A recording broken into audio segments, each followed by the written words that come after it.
ఓం నమో వెంకటేశాయ. ఓం నమో వెంకటేశాయ. ఓం నమో వెంకటేశాయ. గౌరవ ముఖ్యమంత్రి శ్రీ నారా చంద్రబాబు నాయుడు గారికి, సినిమాలో పవర్ స్టార్, రాజకీయాల్లో జనసేనాని, ఎక్కడ తగ్గాలో తెలుసు, ఎక్కడ నెగ్గాలో కూడా తెలుసు. నాకు సొంత అన్న లేని లోటు తీర్చిన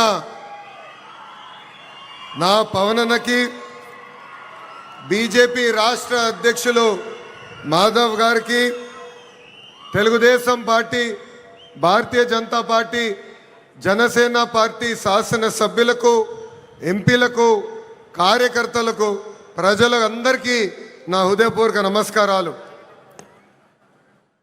కలియుగ దైవ సాక్షిగా ప్రజాప్రభుత్వం 2 ఏళ్ల పాలన పూర్తి చేసుకుంటాం జరిగింది. ప్రజాప్రభుత్వ అధికారులు వచ్చిన తర్వాత ప్రశాంతత వచ్చింది. ఇప్పుడే సహచరం మంత్రి అచ్చెన్నాయుడు గారు ఒక మాట అన్నారు. ప్రజాప్రభుత్వం వచ్చిన 2 ఏళ్లలోనే ప్రజలకి స్వాతంత్రం వచ్చిందని. మనందరం చూస్తున్నాం.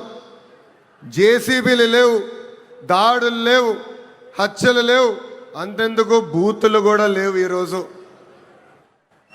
నాకు ఇప్పుడు కూడా బాగా గుర్తు, యువగలం పాదయాత్రలో ఇదే చంద్రగిరి గడ్డపై మీటింగ్ పెట్టా.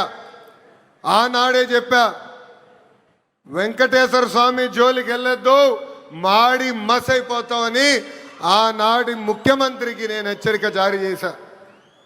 కానీ నా మాట ఇన్లా, దేవుడితో పెట్టుకున్నారు. ఇప్పుడు వాళ్ళ పరిస్థితి ఏంటో ప్రజలందరూ ఒక్కసారి ఆలోచించాలి.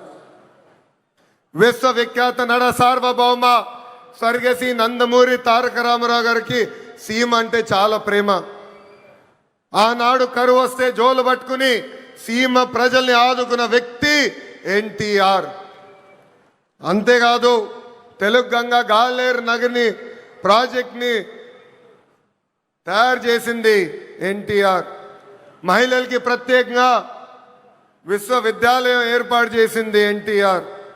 నిత్యం అన్నదానం కూడా ప్రారంభించింది ఎన్టీఆర్. ఇప్పుడున్న రాజకీయాల్లో విరాట్ కోహ్లీ మన చంద్రబాబు నాయుడు గారు.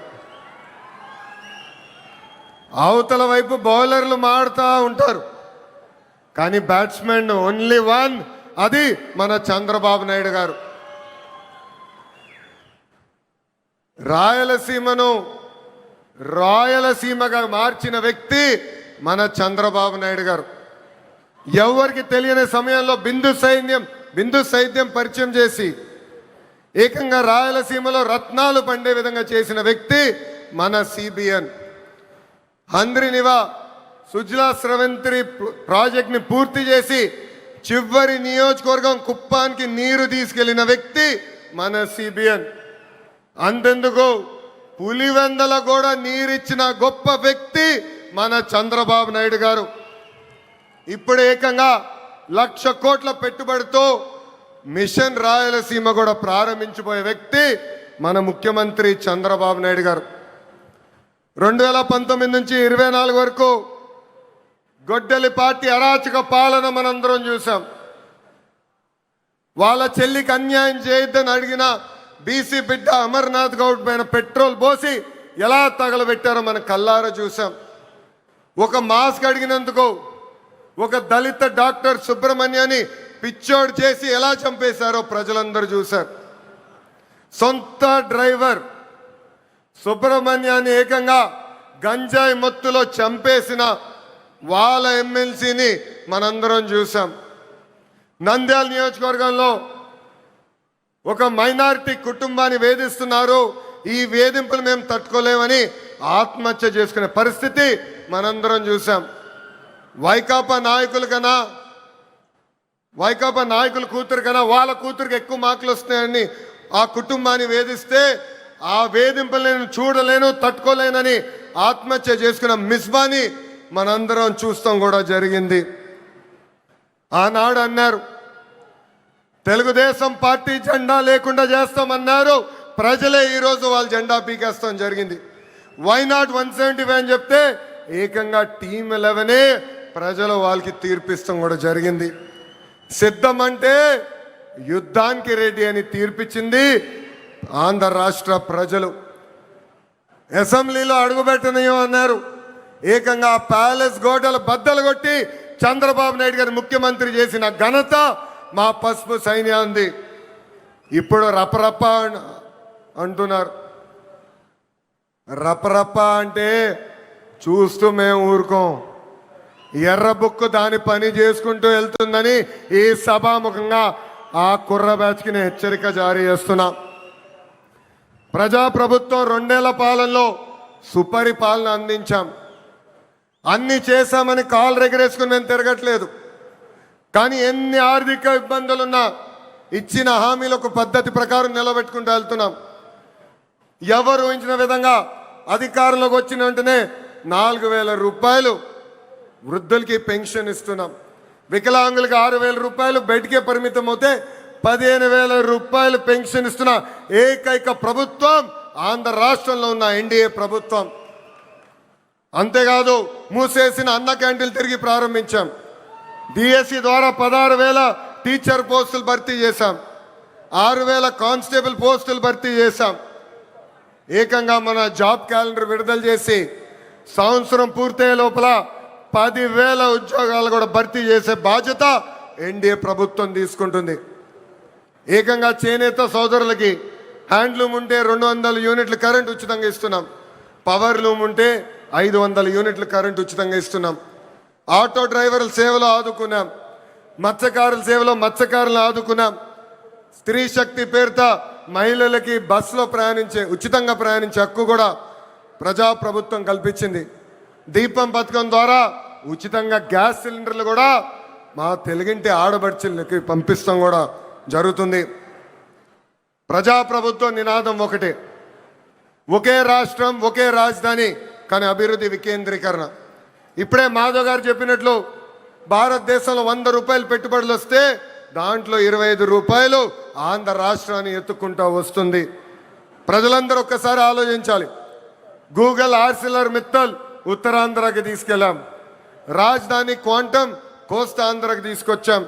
ఏకంగా ఫైటర్ జెట్లు రాయల్ ఎన్ఫీల్డ్ ఈరోజు రాయలసీమకి తీసుకొచ్చిన ఘనత ఒక ఎన్డీఏ ప్రభుత్వాన్ని. మనది గూగుల్, వాళ్ళది గొడ్డలి. మంది ఫైటర్ జెట్, వాళ్ళది ఫ్యాక్షన్. మంది కియా, వాళ్ళది కిడ్నాప్. మంది క్రెడిబిలిటీ, వాళ్ళది క్రిమినాలిటీ. మంది డెవలప్మెంట్, వాళ్ళది డిస్ట్రక్షన్. మంది బుల్లెట్ అవుతే వాళ్ళది బూతులు. మనం మహిళలకి 33% రిజర్వేషన్ ఇస్తే ఏకంగా తల్లిని చెల్లిని మెడబట్టి బయటికి గంటేసిన చరిత్ర ఆ గొడ్డలి పార్టీది. ప్రజలందరూ ఒక్కసారి ఆలోచించాలి. జగన్ ఆయన పేరులో జీ చూసి జెన్జీ అనుకుంటున్నాడు. జగన్ పేరులో ఉన్న జీ గొడ్డలి. అందుకే ఆ పార్టీకి గొడ్డలి పార్టీ అని ఈరోజు పేరు పెడతాం జరిగింది. జగన్కి సిసిడి జబ్బు ఉందండి. సిసిడి అంటే ఏంటో తెలుసా? క్రెడిట్ చోరీ జబ్బు, క్రెడిట్ చోరీ డిసార్డర్. ఏకంగా పేపర్లో వార్తలు వచ్చినాయి, ఆంధ్ర రాష్ట్రానికి ఆర్సిలర్ మిత్తల్ ప్రాజెక్ట్ వస్తుందని. ఆయన ప్రెస్ మీట్ పెట్టి ప్రాజెక్ట్ రావట్లేదు, పక్క రాష్ట్రానికి వెళ్తుందని చెప్పారు. గౌరవ ముఖ్యమంత్రి గారు, ఉప ముఖ్యమంత్రి గారు ఆ ప్రాజెక్ట్కి శంకుస్థాపన వేస్తే లేదు నేనే ఆ ప్రాజెక్ట్ని తీసుకొచ్చానని ప్రెస్ మీట్లో చెప్పే పరిస్థితి మనందరం చూసాం. ఇంతేకాదు ప్రపంచం మొత్తం తిరిగి పెద్ద ఎత్తున గూగుల్ని మన రాష్ట్రానికి తీసుకొస్తే వాళ్ళు అడ్డుపడ్డారు, కోర్టులో కేసేశారు. కానీ ఇప్పుడు ప్రెస్ ముందరికి వచ్చి మా వల్లనే గూగుల్ ప్రాజెక్ట్ వచ్చిందని చెప్పుకునే పరిస్థితి. ఇంకా కొన్ని సంవత్సరాలు పోతే ఆగస్ట్ 15 నాడు భారతదేశానికి స్వాతంత్రం తీసుకొచ్చింది మా తాత అని చెప్పుకునే పరిస్థితికి సిసిడి జగన్ వస్తారు. జగన్ కొన్ని కంపెనీలు తీసుకొచ్చాడు. ఆ కంపెనీ పేర్లు మనందరం మర్చిపోయాం. ప్రజలందరూ ఒక్కసారి గుర్తు చేయాలనుకుంటున్నా. ఆ కంపెనీ పేర్లు Andhra gold, president medal, gold medal. అలాంటి కంపెనీలు తీసుకొచ్చిన చరిత్ర ఆ పార్టీది. Google, ఆసిలర్ Mittal, royal Enfield fighter jet తయారు చేసిన పరిశ్రమలు తీసుకొచ్చిన చరిత్ర మా ఎన్డీఏ ప్రభుత్వాన్ని. చిన్నప్పుడు 10th క్లాస్ పేపర్ లీక్లో టీచర్లు జగన్ని చితకబాదారంట. అందుకే టీచర్లు చూస్తే ఆయన చాలా కోపం, కక్ష. అధికారంలో ఉన్నప్పుడు మద్యం షాపుల ముందల కాపులాగా నిలబెట్టారు ఆయన టీచర్ని. ఏకంగా మనం డిఎస్సి విడుదల చేస్తే 226 కేసులు ఆ డిఎస్సి పైన వేశారు. ఎవరు ఊహించిన విధంగా 150 రోజుల్లో 16,347 పోస్టులు భర్తీ చేసిన ఘనత మన ఎన్డీఏ ప్రభుత్వాన్ని. నిన్న ప్రెస్ మీట్ నేను చూసా. జగన్ నన్ను ప్రశ్నించట్లేదు, గౌరవ ముఖ్యమంత్రి చంద్రబాబు నాయుడు గారిని ప్రశ్నించట్లేదు, ఆంధ్ర రాష్ట్ర ప్రభుత్వాన్ని ప్రశ్నించట్లేదు. రాజ్యాంగం రాసిన అంబేద్కర్ గారిని ప్రశ్నిస్తున్నారు, రిజర్వేషన్ని ప్రశ్నిస్తున్నారు, రాజ్యాంగాన్ని ప్రశ్నిస్తున్నారు. అందుకే ఈ సభాముఖంగా జగన్కి నేను హెచ్చరిక జారీ చేస్తున్నా. మీరు ఎన్ని జన్మలు ఎత్తినా డిఎస్సి పూర్తి చేసి ఇచ్చిన హామీ నిలబెట్టుకున్న ఘనత మాది. మళ్ళీ డిఎస్సి నిర్వహిస్తాం. నిరుద్యోగ యువకులకి పెద్ద ఎత్తున ఉద్యోగాలు కల్పించే బాధ్యత ప్రజాప్రభుత్వం తీసుకుంటుంది. ఈ జగన్కి కనీసం దేశభక్తి అన్న కూడా లేదు. మేమందరం పోరాడి పెద్ద ఎత్తున సాగర్ డిఫెన్స్ అన్న పరిశ్రమని ఆంధ్ర రాష్ట్రానికి తీసుకొచ్చాం. వాళ్ళు ఏకంగా భారతదేశం డిఫెన్స్ కోసం బోట్లు తయారు చేసే పరిశ్రమ. కావల్లో కనీసం 1000 మంది మత్స్యకారుల పిల్లలకి ఉద్యోగాలు ఇచ్చే పరిశ్రమను మేము తీసుకొస్తే ఏకంగా వాళ్ళపైన ఆరోపణలు చేసి ఆ పరిశ్రమను కూడా తిప్పి పంపించాలని ప్రయత్నించారు. ఇప్పుడు విశాఖ ఉక్కు పైన కూడా మాట్లాడుతున్నారు. 2 సార్లు విశాఖ ఉక్కు సంక్షోభంలో పడితే ఆ ఉక్కు ఫ్యాక్టరీని కాపాడిన ఘనత, చరిత్ర ఒక ఎన్డీఏ ప్రభుత్వాన్ని. ఆనాడు ప్రధానిగా నరేంద్ర మోడీ గారు, ముఖ్యమంత్రిగా చంద్రబాబు నాయుడు గారు ఇద్దరు కలిసికట్టుగా పోరాడి విశాఖ ఉక్కుని ఒక్కసారి కాపాడారు. దాని ముందల వాజ్పేయి గారు ప్రధానమంత్రిగా ఉన్నప్పుడు, చంద్రబాబు నాయుడు గారు ముఖ్యమంత్రిగా ఉన్నప్పుడే మళ్ళీ విశాఖ ఉక్కుని మనం కాపాడుకుంటాం జరిగింది. మన విశాఖ ఉక్కులో ఒక యాక్సిడెంట్ జరిగింది. 9 మంది కార్మికులు చనిపోయారు. యాక్సిడెంట్ జరిగిన 3 గంటల్లో హోంమంత్రి గారు అక్కడికి వెళ్ళారు. 6 గంటల్లో కేంద్ర ఉక్కు శాఖ మార్చులు వచ్చారు. 12 గంటల లోపల ఏకంగా గౌరవ ఉప ముఖ్యమంత్రి గారు, నేను కూడా వెళ్తాం జరిగింది. అక్కడ కార్మికులు కలిసాం, చనిపోయిన కుటుంబాలని పరామర్శించాం.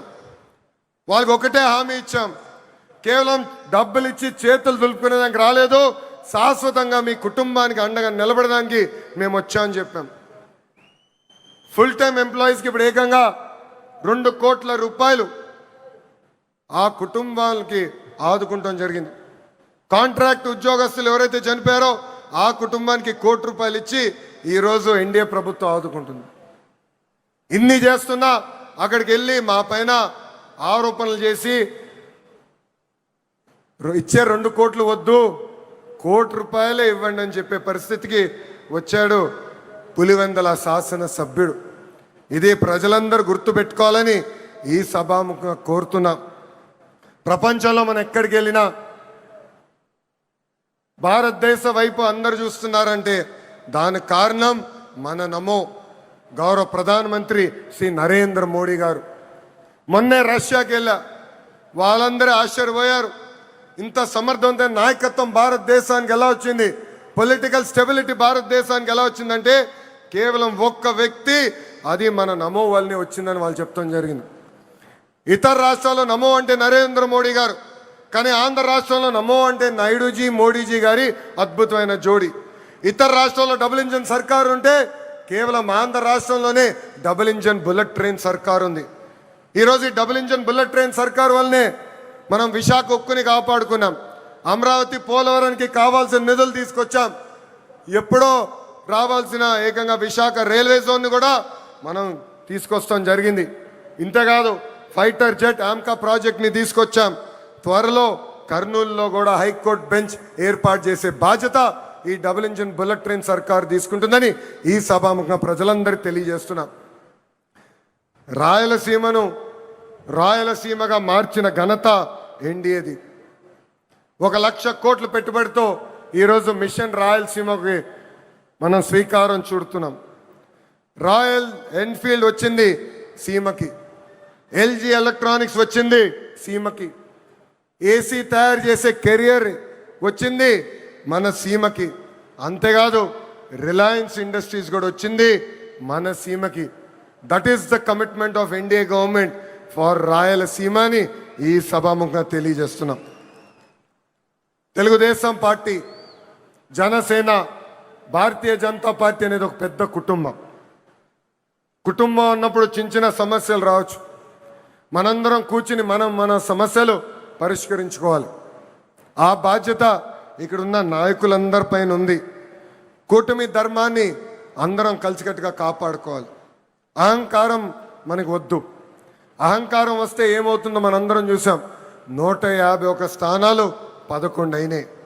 ఇది మనందరం గుర్తుపెట్టుకుని ప్రజల్లోకి వెళ్దాం, ప్రజల్లో చైతన్యం తీసుకొద్దాం, ప్రజలకి అండగా నిలబడదామని ఈ సభాముఖం మిమ్మల్ని అందరినీ కోరుతున్నా. ప్రజాప్రభుత్వం కొనసాగింపు అనేది చాలా చాలా అవసరం. మనం చూసాం ఒక గుజరాత్, ఒక ఒరిస్సాలో వరుసగా ఒకే ప్రభుత్వ అధికారంలోకి వచ్చగల ఎంత అభివృద్ధి చెందినాయో. పెద్ద ఎత్తున పెట్టుబడులు వచ్చినాయి, పెద్ద ఎత్తున రోడ్లు వేసుకున్నారు, కరెంట్ ఛార్జీలు తగ్గించుకున్నారు, ముందరికెళ్ళారు. కానీ ఆంధ్ర రాష్ట్రంలో 2014 నుంచి 19 వరకు ఎన్డీఏ ప్రభుత్వం, దాని తర్వాత గొడ్డలి పార్టీ ప్రభుత్వం వచ్చిన తర్వాత మనం ఎంత నష్టపోయామో మనందరూ తెలుసు. దయచేసి ఇది మనందరం గుర్తుపెట్టుకోవాలి. ప్రభుత్వం కొనసాగింపు అనేది ఎందుకు అవసరమో ప్రజలందరి దగ్గరికి వెళ్ళి చెప్పాలని ఇక్కడున్న కార్యకర్తలందరినీ నేను కోరుకుంటున్నాను. నేను ఫైనల్గా చెప్పేది ఒకటే, ఎన్డీఏతో వికాసం, గొడ్డలి పార్టీతో విధ్వంసం. గొడ్డలి పార్టీ రాష్ట్రానికి హానికరమని మనం తొక్కిన ప్రతి గడపకి చెప్పాలని ఈ సభాముఖం మిమ్మల్ని అందరినీ కోరుకుంటూ, నాకింత అద్భుతమైన అవకాశం ఇచ్చిన ప్రజలందరికీ పేరు పేరున నా హృదయపూర్వక ధన్యవాదాలు తెలుపుకుంటూ మీ అందరి దగ్గర నుంచి సెలవు